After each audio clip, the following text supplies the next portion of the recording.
தொடுதிரை, மடிக்கணினி, இணையம், ஊடகம் போன்ற வாயிலாக போட்டித் தேர்வுக்கு ஆயத்தமாக இருக்கின்ற அன்பான போட்டித் தேர்வு ஆர்வலர்களே, பிஜிடிஆர்பி ஆசிரியர் முதுகலை ஆசிரியர் தேர்வுக்கான பாடத்திட்டத்தில் விலங்கியல் ஒரு பாடம். இந்த விலங்கியல் பாடத்திற்கான குறிப்புகளை நாம் பல்வேறு வீடியோக்களில் பார்க்குறோம். அதில் யூனிட் 5 உடைய தொடர்ச்சியான வீடியோ தொகுப்பை பார்த்துட்டு இருக்கிறோம். ஏற்கனவே முதல் 4 யூனிட்டுகளை பல்வேறு எபிசோடுகளாக பார்த்த நாம் 5வது யூனிட்டை வீடியோக்களாக எபிசோடுகளாக பார்த்துட்ருக்குறோம். அதில் கடந்த கிளாஸில் லாஸ்ட் எபிசோடில் மரபு பொறியியல், அந்த மரபு பொறியியலில் குறிப்பாக மரபு பொறியியலில் ஏற்படுகின்ற குறிப்பாக மரபு பொறியியல் மூலம் அயல்ஜினை பெற்று தாவரங்களில் களைக்கொல்லி எதிர்ப்பு தன்மையை பற்றி பார்த்தோம். குறிப்பாக களைச்செடிகள் சாகுபடி பயிர்களிடையே உணவு, ஒளி, நீர் இவற்றிற்கிடையே போட்டி ஏற்படுது. இதனால் பயிர்களின் மகசூலை பெரும் பாதிப்புக்கு உள்ளாகுதுன்னு பார்த்தோம். இதற்கு உட்கரு மாற்றி பொறுத்தனா முறையை பயன்படுத்தினா நம்ம களைக்கொல்லியை நீக்கலான்னு பார்த்தோம்.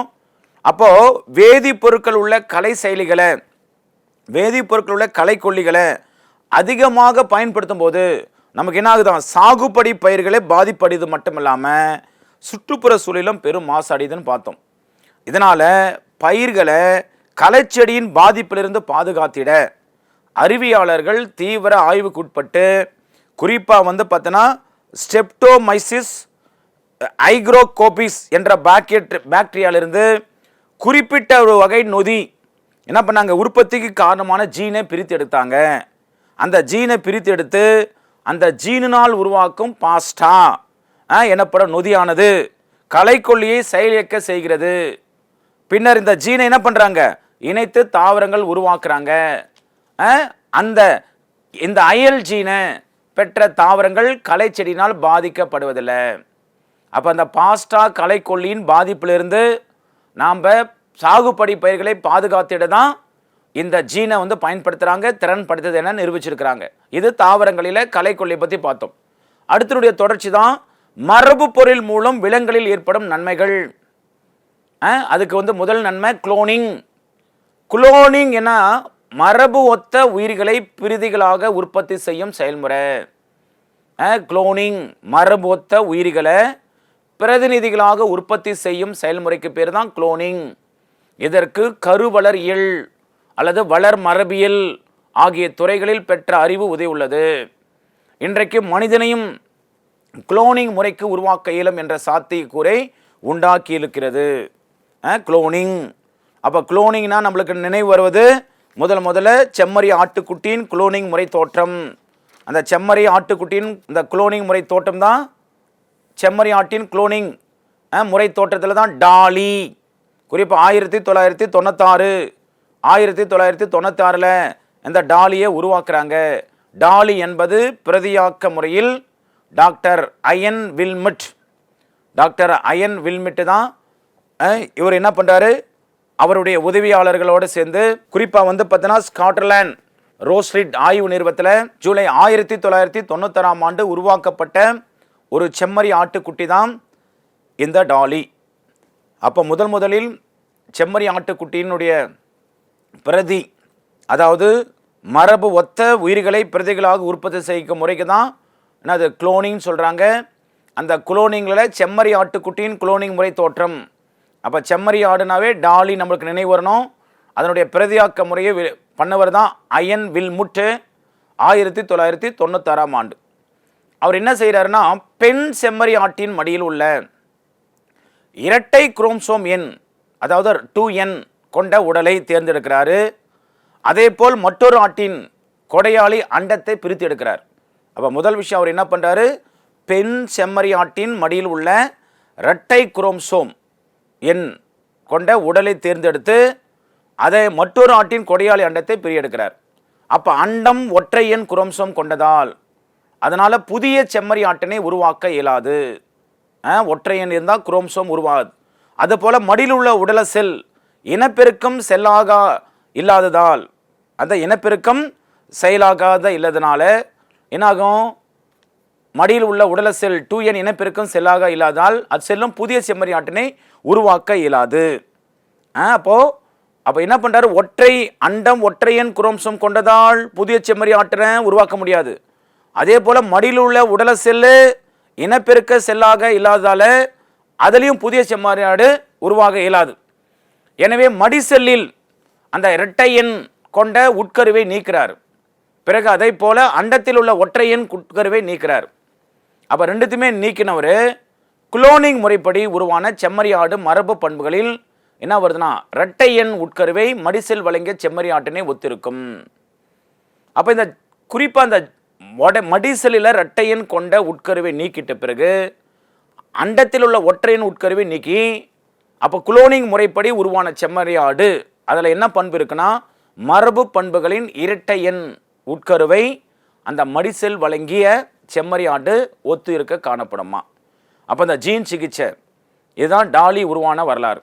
டாலி 1996 அயன் வில்மட் இல்லையா, மரபு ஒத்த குறிப்பாக மரபு ஒத்த உயிரியல் பிரதிநிதி உற்பத்தி செய்ய முறைக்கு பேர் தான் குளோனிங் சொல்கிறான் இல்லையா. அந்த குளோனிங் 1996 டாலி என்பது பிரதியாக்க முறையில் டாக்டர் அயன் வில்மட் மற்றும் அவருடைய உதவியாளர்கள் எந்த லேபில் செய்கிறாங்கன்னா ஸ்காட்லாந்து ரோஸ்லிண்ட் ஆய்வு நிறுவனத்தில் ஜூலை 1996 இந்த உருவாக்கப்பட்ட ஒரு செம்மறி ஆட்டுக்குட்டி தான்.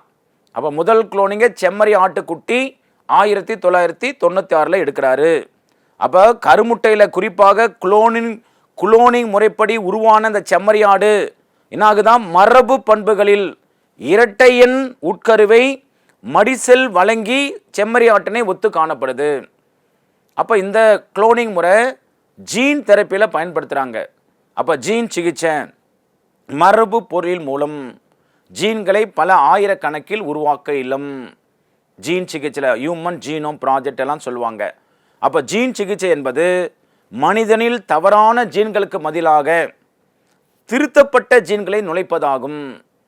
இதில் 2 வகையான ஜீன் சிகிச்சை முறைகள் உள்ளன. ஒன்று உடல செல் ஜீன் சிகிச்சை, ரெண்டாவது கருசெல் ஜீன் சிகிச்சை. அப்போது மனிதனில் தவறான ஜீன்களுக்கு பதிலாக திருத்தப்பட்ட ஜீன்களை நுழைப்பது தான் ஜீன் சிகிச்சை. இந்த ஜீன் சிகிச்சை 2 வகைப்படும். ஒன்று உடல செல் ஜீன் சிகிச்சை, மற்றொன்று கருசெல் ஜீன் சிகிச்சை. இந்த 2 முறைகளிலும் பாரம்பரிய நோய்களை குணப்படுத்த முடியும். பாரம்பரியம் மரபு ரீதியாக இருக்கிற நோய்களை ஜெனட்டிக் டிஸார்டரை ஜெனட்டிக் நோய்களை குணப்படுத்த முடியுமா.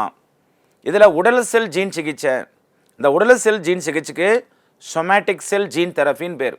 சொமேட்டிக் உடல செல் இந்த முறையில் நோயாளியின் இரத்தம், எலும்பு, மஜ்ஜை அல்லது உறுப்புகளான தோல், மூளை ஆகியவற்றிலிருந்து தவறான ஜீன்களை பிரித்தெடுத்து, அப்போ உடல செல்னா உடலில் இருக்கிற குறிப்பாக நோயாளியின் ரத்தம் பிளட்டு தான் பார்த்தோன்னா எல்லாத்துக்கும் ஒரு சாம்பிள் இல்லையா.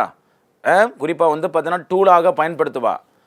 ரத்தம், எலும்பு, மஜ்ஜை, போன் மேரோ அல்லது உறுப்புகளான தோல், மூளை இந்த ஆகியவற்றில் தவறான ஜீன்களை பிரித்தெடுத்து மரபு பொருள் மூலம் திருத்தப்பட்ட பின்னர் நம்ம மரபு பொருளில் திருத்திட்டு மீண்டும் நோயாளியின் என்ன பண்ணுறாங்க, நோயாளியின் உடலில் செலுத்தப்படுகிறது.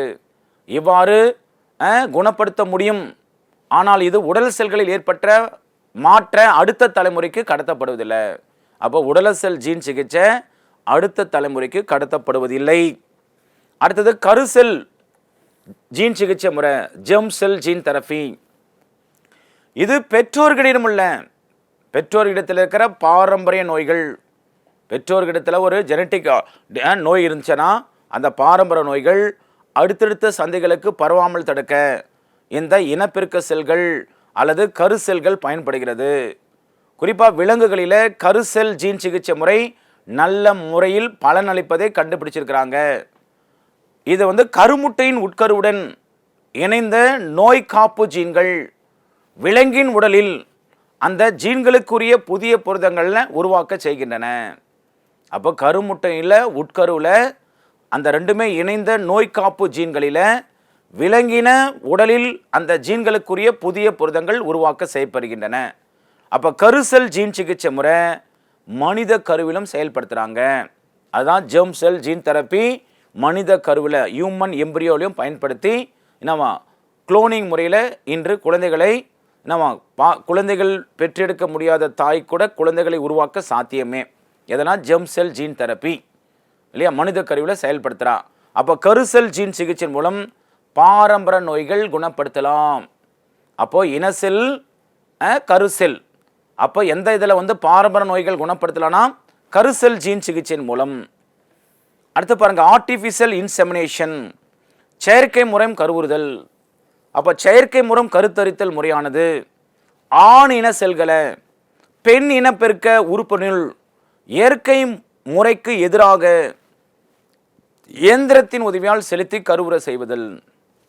இயற்கை முறைக்கு எதிராக இயந்திரத்தின் உதவியால் செலுத்தி கருவுற செய்ததுக்கு பேர் தான் நம்ம செயற்கை முறை கருவுறுதல்.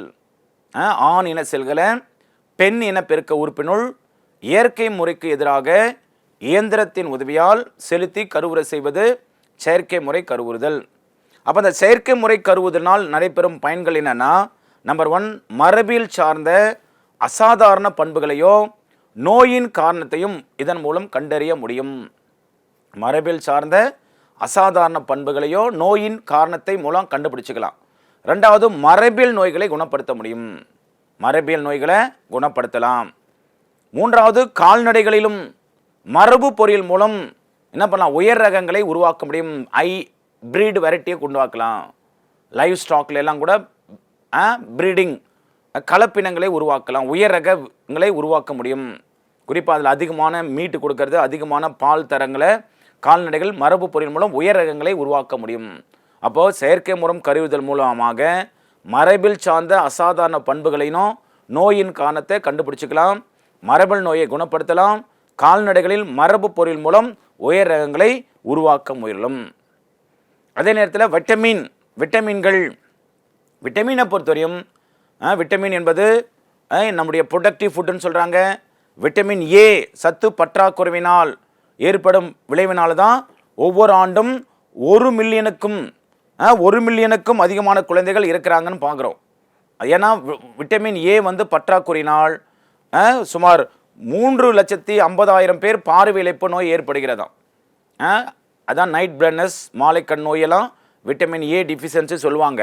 அப்போ இந்த விட்டமின் ஏ சத்து பற்றாக்குறைவினால் ஏற்படும் விளைவினால் ஒவ்வொரு ஆண்டும் 1 மில்லியனுக்கும் அதிகமான குழந்தைகள் இருக்கிறாங்க. அதில் விட்டமின் ஏ பற்றாக்குறையினால் 3,50,000 பேர் பார்வை இழப்பு நோய் ஏற்படுறாங்க. அப்போ இந்த மரபு பொறியியல் தொழில்நுட்பங்களை பயன்படுத்தி சுவிட்சர்லாந்து நாட்டை சார்ந்த போர்ட்ரிகஸ், ஜெர்மனி பீட்டர் பேயர் ஆகியோர்கள் என்ன பண்ணியிருக்காங்கன்னா, டயாபட்டில் என்னும் தாவரத்தில் கரோட்டினை உற்பத்தி செய்வதற்கு காரணமான ஜீனை ஒரைசா சட்டைவா தாவரத்திற்கு மாற்றம் செய்கிறாங்க. குறிப்பாக இருந்தால் ஒரைசா சட்டைவா என்பது நெல்லினுடைய தாவரவியல் பெயர். அப்போ என்ன ஆகுதுன்னா, விட்டமின் ஏவை கரோட்டின் என்ரிச் பண்ணுறான். கரோட்டின் விட்டமின் ஏ உருவாவதற்கு பொருளானது தான் என்னவா இந்த மரபு பொருள் தொழில்நுட்பத்தை பயன்படுத்துகிறாங்க. அப்போ வழக்கமான தாவர பயிர் பெருக்க செயல்முறைகள் இவ்வாறு ஜீனை இடைமாற்றம் செய்து விட்டமின் ஏ சத்து நிறைந்த அரிசியை உருவாக்க வழிவகுப்பதில்லை. அப்போ வழிவகுப்பாத அந்த இடத்துல இந்த போர்ட்ரிகஸ் மற்றும் பேயர் டேப்பஸ், இந்த போர்ட்ரிகஸும் என்ன பண்ணுறாரு, குறிப்பாக வந்து பேயர் டேப்பட்டில் தாவரத்திலிருந்து கரோட்டின் ஜீனை பிரித்தெடுத்து அதை மண்ணில் வாழும் அக்ரோபாக்டீரியம் டூமிபேசியன் என்ற பாக்டீரியாத்தில் சேர்க்கிறாங்க. அதனால் என்ன நடக்குதுன்னா, அயில் ஜீனை பெற்ற பாக்டீரியாக்கள் நெல் தாவரத்தின் கருக்களோடு கலந்து தாவர திசுப்பு வளர்ப்புடகத்தில் வளர்க்குறாங்க. அப்படி வளர்த்து நெற்பயிரான செல்களை பாக்டீரியம் தாக்கி உட்புகுந்து அதில் இருந்த பீட்டா கரோட்டினுக்கு ஜீனை மாற்றம் செய்தது. இதனால் நெல்லானது என்ன ஆகுதுன்னா, விட்டமின் ஏ சத்து கொண்டதாக உற்பத்தி ஆகின்றன. அப்போ பார்த்தீங்கன்னா விட்டமின்களில் இந்த மரபு தொழில்நுட்பத்தை பயன்படுத்தி அதில் குறிப்பாக விட்டமின் ஏலுக்கு கரோட்டின் அந்த விட்டமின் ஏ சத்தை என்ரிச் பண்ணுறாங்க. இது இல்லாமல் சுக்ரோஸ் பாஸ்பேட் சிந்தேஸ், இந்த சுக்ரோஸ் பாஸ்பேட் சிந்தேஸ் ஜீனை தக்காளியில் புகுத்தி, இந்த சுக்ரோஸ் என்பது என்ன, இனிப்பு சுவை இல்லையா, நம்ம பயன்படுத்துகிற cane sugar. What is the chemical name of cane சுகர்னா சுக்ரோஸ் இல்லையா, அதான் கேன் சுகர், கரும்பு சர்க்கரை. அப்போ சுக்ரேஸ் பாஸ்பேட் சிந்தேஸ் என்ன ஜீனை தக்காளியில் புகுத்தி சுக்ரோஸ் அதிக அளவிலும் தரசம் குறைந்த அளவிலும் உள்ள தக்காளியை உருவாக்கிடலாம். அப்போ பாக்டீரியாவில் உள்ள ஏடிபி குளுக்கோஸை, பாக்டீரியாத்தில் உள்ள ஏடிபி அடினோசின் ட்ரைபாஸ்பேட் குளுக்கோஸ் பைரோபாஸ்பாரிலேஸ் பைரோபாஸ்பரேஸ் இல்லையா பயன்படுத்தி உருளைக்கிழங்கில் உள்ள தரசத்தின் அளவை, அந்த தரசனா ஸ்டார்ச்சின் அளவை 20லேருந்து 40 அளவிற்கு அதிகரிக்க செய்யலாம். இதில் உருளைக்கிழங்குல. அப்போ உருளைக்கிழங்கை பொறுத்தவரையும் பாக்டீரியாத்தில் உள்ள ஏடிபி குளுக்கோஸ் ரைபோஸை, அந்த ரைபோஸ் வந்து பார்த்தீங்கன்னா பாரிலேஸ் பயன்படுத்தி உருளைக்கிழங்கில் உள்ள தரசத்தின் அளவை 20லேருந்து 40 அளவிற்கு அதிகரிக்க செய்யலாம். அடுத்தது தக்காளி, வாழை மற்ற வெள்ளரி முதலியவற்றில் தடுப்பூசி பொருட்கள், ஆன்டிபாடிகள் மற்றும் இன்டர்ஃபெரான்களை உருவாக்குமாறு செய்து அவற்றை நேரடியாக உணவாக பயன்படுத்தலாம். இதெல்லாம் சில பொருட்களில் இந்த குளோனிங் முறையில் ஜீனை மாற்றம் செய்து அதன் விளைவாக ஏற்படுகின்ற நன்மைகள். அடுத்ததாக மரபு பொருளின் மூலம் மருத்துவத்துறையில் பயன்கள். மரபு பொருளில் மருத்துவத்துறையில் ஏற்படும் பயன்களில் முதலாவது பயன் மனித வளர்ச்சி ஹார்மோன். அந்த மனித வளர்ச்சி ஹார்மோனுக்கு தான் பேர் சொமட்டோட்ரோபிக் ஹார்மோன், சொமட்டோரோபிக் ஹார்மோன் அல்லது வளர்ச்சி ஹார்மோன் என்று பெயர். குறிப்பாக வந்து பார்த்தோன்னா பிட்யூட்ரி சுரப்பைகளின் தலைவன் மாஸ்டர் கிளாண்ட் எதுனா பிட்யூட்ரின்னு சொல்லுவாங்க. இது மூளையில் ஒரு பட்டாணி சைஸில் இருக்கும்.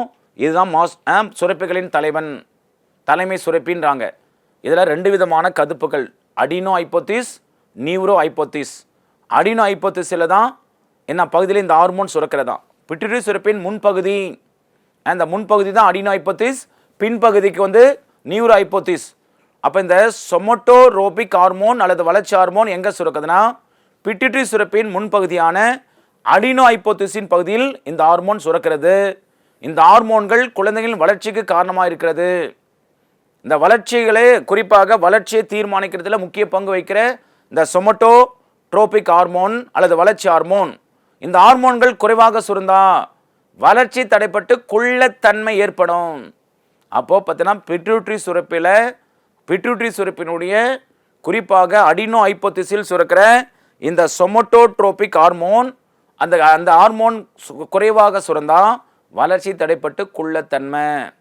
குறிப்பாக வந்து பார்த்தோன்னா இங்கே நம்ம படித்தோம் பிட்யூட்டரி ஹார்மோனுடைய குறைபாடுகள்லாம் பார்த்தா நம்ம ஜான்டிசம், அக்ரோமெகலி, மிக்சிடிமா அதெல்லாம் நம்ம பார்க்குறோம். அப்போ அந்த ஹார்மோன்கள் குறைவாக சுரந்தா வளர்ச்சி தடைப்பட்டு குள்ளத்தன்மை ஏற்படுதான். அடுத்து 2வது மருத்துவத்துறையில் இன்டர்ஃபெரான் என்பது ஒரு கிளைக்கோ புரதம். குறிப்பாக இது எதுக்கு அகேன்ஸ்டாக பயன்படுத்துவாங்கன்னா வைரஸ் நோய்களின் தாக்குதலிருந்து நம்முடைய உடலை பாதுகாக்கக்கூடிய ஒரு கிளைக்கோ புரதம் எதுனா இன்டர்ஃபெரான். இது மிகச்சிறந்த உத்தரவாதம் அளிக்கும் வைரஸ் நோய்களை குணப்படுத்தும். இன்டர்ஃபெரான் வேதி சிகிச்சை மருந்து, ஒரு கெமிக்கல் ட்ரீட்மெண்ட்டு, குறிப்பாக மிகச்சிறந்த உத்தரவாதம் அளிக்கும் வைரஸ் நோய்களை குணப்படுத்தும் வேதி சேர்க்கை மருந்து ஆகுமா இன்டர்ஃபெரான். அடுத்து ரொம்ப முக்கியம் இன்சுலின் பொறுத்தவரையும் குறிப்பாக வந்து பேன்க்ரியாஸ் இல்லையா, பேன்க்ரியாஸ் சொல்லுவாங்க இல்லையா, கல்லீரல், கணையம், அந்த கணையத்தில் இருக்கிற குறிப்பாக வந்து பார்த்தீங்கன்னா லாங்கர்கான் திட்டுகள், அந்த லாங்கர்கான் திட்டில் ஆல்ஃபா பீட்டா செல்கள், ஆல்ஃபா செல்லு குளுக்கோகானையும் பீட்டா செல்லு இன்சுலினையும் உற்பத்தி பண்ணோம். அப்போ மெயினாக வந்து பார்த்தோன்னா இந்த இன்சுலின் பொறுத்தவரையும் இன்சுலினுடைய சுரப்பு தான் வந்து கம்மியான அதுக்கு டயாபெட்டிக் மெலிட்டஸ். அப்போ ரத்தத்தில் சர்க்கரையின் அளவு நம்மளுக்கு அதிகமாகவும் இருக்கக்கூடாது, குறைவாகவும் இருக்கக்கூடாது. ரத்தத்தினுடைய சர்க்கரையின் அளவு தான் நம்மளுக்கு டயாபெட்டிக் இன்சுலின். அப்போ அந்த இன்சுலின் ஏகோலை பாக்டீரியாத்தினுள் மனித இன்சுலின் உற்பத்திக்கான ஜீனை நுழைத்து அந்த இன்சுலினை பாக்டீரியாமே உற்பத்தி செய்யுமாறு உருவாக்கி இருக்கிறாங்க. இதன் மூலம் ரத்தத்தின் சர்க்கரை அளவு குறைக்க முடிகிறது. அடுத்தது இன்டர்லுக்கின். இந்த இன்டர்லுக்கின் என்பது மரபு பொருள் மூலம் இந்த ஜீனை உற்பத்தி செய்யக்கூடிய உயிரினங்களை அந்த உண்ணும் போது நமக்கு நன்மை பயக்கிறதாம். அதே மாதிரி நோய் எதிர்ப்பு திறன் பெற்ற இரத்த வெள்ளையணுக்கள், தட் மீன் டபிள்யூபிசி லியூகோசைட்ஸ் இல்லையா, பெருக்கத்தை கூட தூண்டுகிறதாம். அடுத்தது ரெனின் தடுப்புகள், குறிப்பாக ரெனின் தடுப்பான்களை உற்பத்தி செய்யும் ஜீன்களை மரபு பொருள் மூலம் மாற்றி அமைக்க முடியும். அப்போ இந்த ரெனின் தடுப்பான்களை உணவாக கூட உட்கொள்ள முடியுமா? அப்போ இந்த ரெனின் என்பது ரத்த அழுத்தத்தை குறைக்க பயன்படுகிறதா, பிளட் ப்ரெஷரை குறைக்க பயன்படுதா. உண்ணத்தக்க தடுப்பூசி பொருட்கள், குறிப்பாக விப்ரியோ காலரே என்பது காலராவே காஸ் பண்ணக்கூடிய ஒரு பாக்டீரியா, கமாஷே பாக்டீரியா. விப்ரியோ காலரே என்ற பாக்டீரியாக்கள் சிறுகுடலில் பெருகி நீர்த்த பேதி அபாயகரமான அளவிற்கு ஏற்படுத்துகின்றன. உடம்புல இருக்கிற வாட்டர் கண்டென்ட் எல்லாம் வெளியேற்று மரணத்தை கூட விளைவிக்கக்கூடிய ஒரு சாதாரணமாக நினைத்து கொண்டிருக்கின்ற ஒரு பாக்டீரியாவுடைய அப்நார்மல். அப்போ நீர்த்த பேதி அபாயகரமாக அளவிற்கு ஏற்படுத்தி இது என்டோடாக்சின் எனும் நச்சு பொருளை தோற்றுவிக்கிறது. இதற்குரிய தடுப்பூசி பொருட்களை கொண்ட அயல்ஜனை பெற்ற உருளைக்கிழங்கு தாவரத்தை உருவாக்கிட முயற்சிகள் மேற்கொள்ளப்பட்டுள்ளன. அப்போ அந்த உருளைக்கிழங்கு நன்றாக வேக வைத்த பின்னரும் 5% மிருதுத்தன்மை அடைந்த பின்பும் 50% அளவிற்கு தடுப்பூசி பொருட்கள் காணப்படுகின்றன. ஓகே, அடுத்தது வளர்சிதை மாற்ற குறைபாடுகள், inborn error of metabolism. Sir Archibald Garrod என்பவர் 1907ஆம் ஆண்டு இன்பார்ன் எரர் ஆஃப் மெட்டபாலிசம், வளர்சிதை மாற்ற குறைபாடு என்னும் புத்தகத்தை வெளியிடுறார். அப்போ நொதிகளை தோற்றுவிக்கும் ஜீன்கள் திடீர் மாற்றமாதால் நொதிகள் தோற்றுவிக்கப்படவில்லை. இதில் புரதம், கார்போஹைட்ரேட், கொழுப்பு, நீர்க்குளிக் அமிலம் இவற்றின் வளர்சிதை மாற்ற பாதையில் ஏதேனும் ஒரு குறிப்பிட்ட நிலையில் தடை ஏற்படுமாயின் இது வளர்சிதை மாற்ற குறைபாடுகள் ஏற்படுகின்றன. அதில் ஒன்று கிரிட்டினிசம், தைரோசின் பினல் அணையிலிருந்து தோற்றுவிக்கப்படுகிறது அல்லது செரிக்கப்பட்ட புரதத்திலிருந்து நேரடியாக பெறப்படுகிறது. இவ்வாறு பெறப்பட்ட சிறிதளவு தைரோசின் அயோடினுடன் சேர்ந்து தைராய்டு ஹார்மோன்களை தைராய்டு சுரப்பிலிருந்து வெளிப்படுகிறதா. அதில் இது உடலின் வளர்ச்சிதை மாற்றத்தையும் இயல்பான உடல் வளர்ச்சி, மன வளர்ச்சி, பேசல் மெட்டபாலிக் ரேட் ஒழுங்குபடுத்துகிறதா. காரணிகள் பார்த்தீங்கன்னா தைராய்டு சுரப்பிலிருந்து தைராக்சின் ஹார்மோன்கள் சுரப்பதற்கு ஓங்குத்தன்மையுடைய ஜீன், அந்த ஓங்குத்தன்மை ஜீன் அவசியமாகிறதா, ஜீன் சி அவசியமாகிறது. அதில் ஒரு ஜோடி ஒடுங்குத்தன்மையுடைய சிசி ஜீன்கள் மரபு வழி அமையும் போது இயல்பாக தைராய்டு ஹார்மோன்கள் உற்பத்தியை இந்த நொதிகள் உற்பத்தி செய்வதில்லை. இந்த நிலைக்கு பேர் மரபு வழி காய்ட்ரஸ் கிரிட்டினிசம் என்று பெயர். இதனால் என்னாகும், தைராய்டு சுரப்பி அதிகமாக வளர்ச்சியை பெறுவதோடு உடல் வளர்ச்சியும் அதோ நேரத்தில் மன வளர்ச்சியும் குன்றி விடுகிறது, கிரிட்டினிசம். இரண்டாவது தைரோசினாசிஸ். இந்த தைரோசினாசிஸ் என்பது வளர்ச்சிதை மாற்ற இறுதியில் பெருமளவு தைரோசின், ஏன்னா அவங்க வளர்ச்சிதை மாற்ற இறுதியில் பெரும் தைரோசின் கார்பன் டை ஆக்சைடாகவும் ஈவன் H2O வாட்டராகவும் நைட்ரோஜினஸ் கழிவுப் பொருட்களுடன் வெளியேற்றப்படுகிறது. இந்த சிதைவு அடுத்தடுத்த நொதிகளின் தொடர்ந்த வேதியியல் மாற்றத்தினை ஏற்படுத்துமா. அப்போ துவக்கத்தில் தைராக்சின் டைஹைட்ராக்சி பினல் பைருவிக் அமிலமாக ஒரு நொதியினால் மாற்றம் செய்யப்படுகின்றன. இந்த மாற்றத்திற்கு அடிப்படையான நொதி, அந்த மாற்றத்திற்கு அடிப்படையான நொதி உற்பத்தியை ஓங்குத்தன்மையுடைய ஜீன் டி கட்டுப்படுத்துகிறதா. இதன் வழி பெறப்பட்ட நொதி பாரா ஹைட்ராக்சி பினல் பைலூரிக் அமிலமாக மாற்றமடைகிறது. பாரா ஹைட்ராக்சி பினல் பைருவிக் அமிலமாக மாற்றடையுதான். அப்போ ஒரு மனிதனின் ஒடுங்குத்தன்மையுடைய ஒத்தமைந்த அல்லீல்கள்னா ஸ்மால் டி பெற்றிருப்பானால் ஹைட்ராக்சி பினல் பைருவிக் அமிலம் தோற்றுவிக்கப்படுவதில்லை. இதனால் பாரா ஹைட்ராக்சி பினல் பைருவிக் அமிலம் தைராசினிலும் அதிக அளவில் குவிக்கப்படுகிறது. இது சிறு நீர் வழி வெளி தள்ளப்படுகிறது. இந்த குறைபாட்டு நோய்க்கு தான் தைரோசினாசிஸ் என்று அழைக்கிறாங்க. அடுத்ததாக பினல் கீட்டனுரியா. பினல் அலைனின் ஏற்கனவே பார்த்தோம், இது ஒரு அமினோ அமிலம். குறிப்பாக பினல் அலைனின் டைரோசினாக மாற்றுவதற்கான காரணியாக ஓங்குத்தன்மையுடைய ஜீன் பி என்று குறிப்பிடுறாங்க. இந்த திடீர் மாற்றம் காரணமாக தோற்றுவிக்கப்பட்ட ஒடுங்குத்தன்மையுடைய ஜீன் மரபு வழி சென்று உயிரியல் ஒத்தமையும் போது பினல் அலனின் தைரோசினாக மாற்றக்கூடிய நொதி, அதாவது எக்ஸ் உற்பத்தி செய்யப்படுவதில்லை. இதனால் தேவைக்கு அதிகமாக பினல் அலனின் அதிக அளவில் குவிக்கப்படுகிறது. இதன் வழி பெறப்படும் பினல் அலனில் அதிக அளவு காணப்படுதான். அப்போ அளவுக்கு அதிகமான இவ்விரு பொருட்களும் இரத்தத்தில் ஊடுருவி அந்த இரத்தத்தில் ஊடுருவி சென்று தான் சிறுநீர் வழியே வெளியேற்றப்படுகின்றன. அப்போ இந்த பினல் கீட்டோனியூரியா என்னும் குறையினால் பாதிக்கப்பட்டவர்கள் தசை இறுக்கம் மிகுதியாக காணப்படுவாங்க. அது மட்டும் இல்லாமல் மனம் குன்றியவர்களாக இருப்பாங்க. இந்த நோயால் பாதிக்கப்பட்டவர்கள் பெருமூளை கார்டெக்ஸ் பகுதி அழிந்து விடுகிறது. பெருமூளை கார்டெக்ஸ் பகுதி அழிந்தனால ஒரு மனிதனின் உடலில் இயல்பாக பினல் அலைனின் அளவு 1.2 மில்லிகிராம் முதல், அதாவது 100 மில்லிகிராம் இல்லை 1.2 மில்லிகிராம் காணப்படணும். ஆனால் இந்த பினல் கீட்டோனியூரியா நோயாளியின் உடலில் 15 to 65 மில்லிகிராம் 100 மில்லி என்ற அளவில் காணப்படும். அப்போ இதை தடுக்கிற முறைகள் என்னென்னா, பினல் அலனின் அற்ற உணவை உட்கொள்வதால் அதனை தவிர்க்கலாம். இதை மூலம் உலகம் குறிப்பிடலாம், நம்ம குணப்படுத்த முடியும். அடுத்ததாக அல்பினிசம் நிறக்குருடு colour di hydroxy phenyl alanine உற்பத்தி செய்வதற்கு சிறிதளவு தைராக்சின் தேவை. அடுத்தடுத்த தொடர் மாற்றங்களின் போது இந்த டை ஹைட்ராக்சி பினல் அலனின் மெலனின் என்ற துகள்களை உற்பத்தி செய்கிறதா. அப்போ இந்த நிறமி துகள்கள் என்ன ஆகுதுன்னா, தோல், உரோமம், கண்ணின் பார்வை போன்ற வெவ்வேறு இடங்களில் வெவ்வேறு அளவில் காணப்படும். அப்போ ஒடுங்குத்தன்முடைய இரு ஜீன்கள் ஸ்மால் ஏ மரபு வழி அமையும் போது டை ஹைட்ராக்சி பினல் அலைனால் தைராக்சினை உற்பத்தி செய்ய இயலவில்லை. இதனால் என்ன ஆகும், மெலனின் நிறமி துகள்கள் உற்பத்தியும் தடைபெறுகிறது. இந்த நிறமி துகள்கள் அற்ற நிலையில் நம்முடைய உயிர்கள் வெண்மை நிறத்தை பெறுகின்றன. அதுக்கு பேர் தான் அல்பினிசம் என்று பெயர். அல்பினிசம். அடுத்ததாக ஆக்குலார் அல்பினிசம். உடலில் ஆங்காங்கு திட்டாக